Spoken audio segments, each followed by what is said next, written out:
Hello YouTube, part 2 of my pre-built or prefab rig ready to go into my new shed when I finish it. Although with this weather it doesn't look like it's going to be happening anytime soon.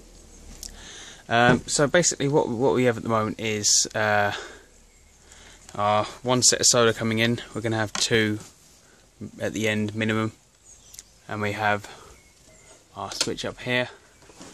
And what we're just using at the moment is this bottom switch here for this set of leads, which is obviously positive and negative from a 40-watt panel outside at the moment. Just set out trying to actually test this thing to see if it works.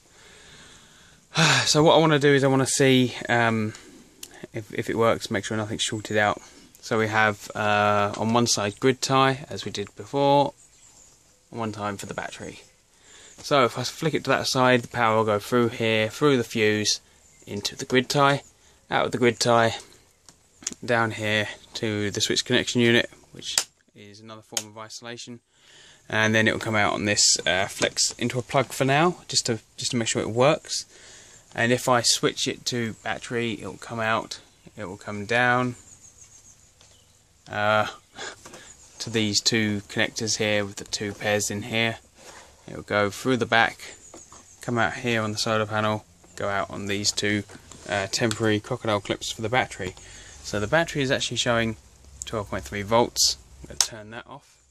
We're going to test grid tie first, and we're going to flick that over to the grid tie side. Fault light. Fault light tells me that I have switched it off, which I forgot. Switch that on. Green light to say that it's working, and the faster it flashes, the more power it's putting in.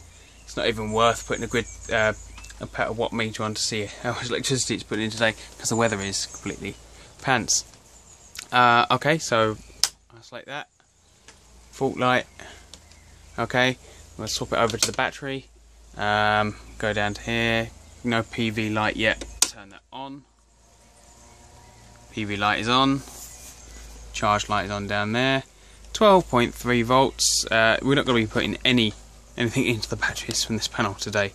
90 amp hour, 36 state charge, 90 amp flooded.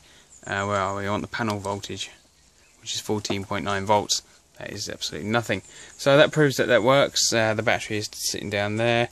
So what I'm going to do now is, because I'm running out of good lengths of the 4mm solar cable, I'm actually going to put another box above here so that I can bring the short cables that I have left out into here, so I have nice neat connections so that I can change this around without having to get into it, because there's so many cables in there and it's so fragile and they're all on crimps, so I don't want to pull anything out. So another box is going to go up here for the solar incoming connections, and as opposed to out the side. And what I'll do is I'll do another test, maybe when we have a sunny day, and we'll have 2 sets of panels out, and we'll have the 2 switches operating on both grid ties, because I have yet to test that one, because these have been installed for a while. The sun is now out, and with the small test rig that I'm going to put in my shed, we have it set to charging the batteries. Unfortunately, it's not showing the current it's putting in, nothing at all. This does show the panel voltage is up at 15.8 volts. Nothing going in. I'm going to flip the switch to off, and the charge light will go off. Yeah, no PV, and we're going to switch to the grid tie,